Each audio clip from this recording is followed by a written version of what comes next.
I'm Margot Pilatus. Welcome to Study English IELTS Preparation. Today we're going to talk about adverbs. Adverbs are useful because they give us more information about an action, event or situation.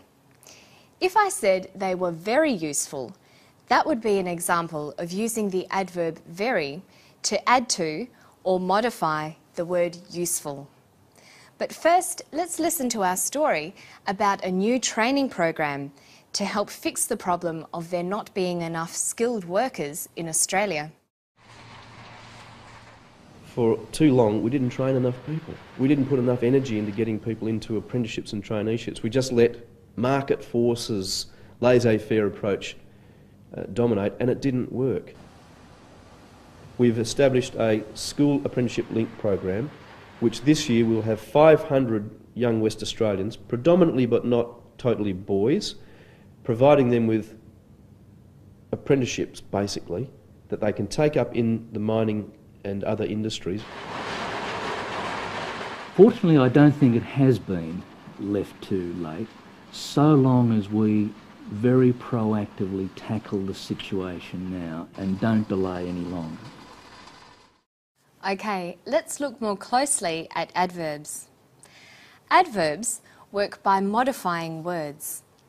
Adverbs modify verbs, adjectives, other adverbs, or preposition phrases.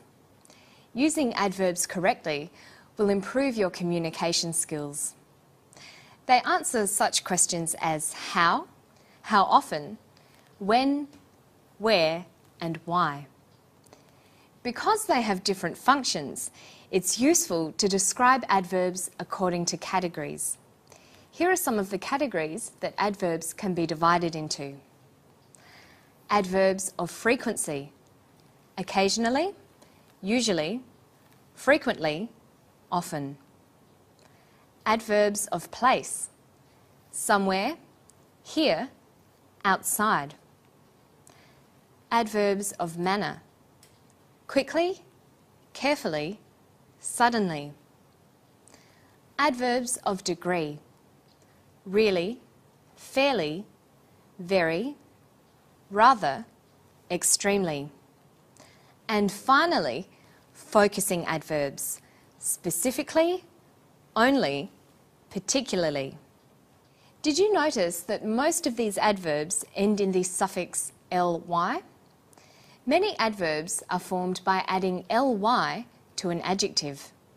For example, frequent plus ly, frequently. Careful plus ly, carefully. Quick plus ly, quickly. Real plus ly, really. Let's listen to Alan Carpenter, a state government minister, talking about an apprenticeship program. He uses a number of ly adverbs. Can you identify the category they belong to? We've established a school apprenticeship link program, which this year will have 500 young West Australians, predominantly but not totally boys, providing them with apprenticeships, basically, that they can take up in the mining and other industries. Alan uses the adverbs predominantly and totally. These are degree expressions. They're adverbs of degree. Adverbs of degree can answer questions such as to what extent or to what degree. They also function as modifiers of adjectives and adverbs. Look at this sentence. They will provide 500 young people, predominantly but not totally boys, with apprenticeships. Predominantly but not totally. They answer the question, to what extent will the apprenticeships be offered to boys? Predominantly but not totally. Let's listen to Dave Smith, head of the National Skills Shortages Task Force, talking about recruitments. He also uses a number of adverbs. Can you identify their category? Fortunately, I don't think it has been left too late, so long as we very proactively tackle the situation now and don't delay any longer. He says, so long as we very proactively tackle the situation. Proactively is an adverb of manner, which expresses how something happens or how something is done. In the sentence, we must very proactively tackle the situation. Proactively modifies the verb tackle, saying how the situation should be tackled. Next to proactively, we have another adverb, very. We saw this category of adverb earlier. It is an adverb of degree. Some adverbs of degree, however, can be further divided into intensifiers and downtoners. Adverbs that are intensifiers make adjectives stronger, and downtoners make adjectives weaker. In the sentence, we must very proactively tackle the situation. The manner in which the situation is tackled is made stronger by adding the intensifier very. How proactively? Very proactively. Fortunately, I don't think it has been left too late, so long as we very proactively tackle the situation now and don't delay any longer. He also says, fortunately, I don't think it's been left too late. Fortunately is an adverb in another category. We call it an attitude marker.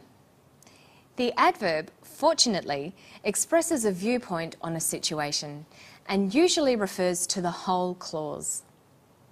Examples of other attitude markers include hopefully, surprisingly, apparently, and happily. Okay, now let's consider how many words and phrases used in English are borrowed from other languages.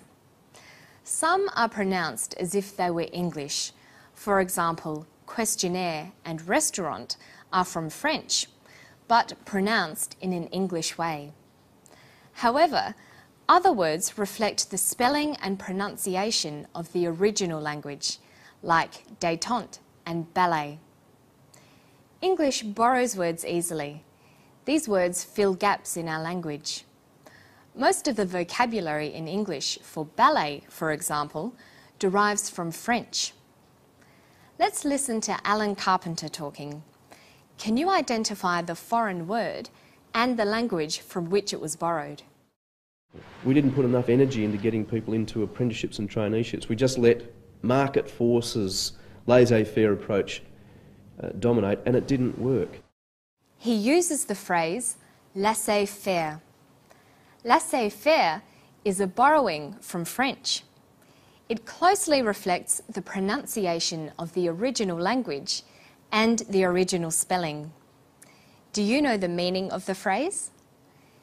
Generally, it means non-interference or not getting involved, allowing things to act of their own accord. Here are some other French words that are commonly used in English. Au fait, faux pas, Grand Prix, encore, and entourage. And you can look them up in the dictionary.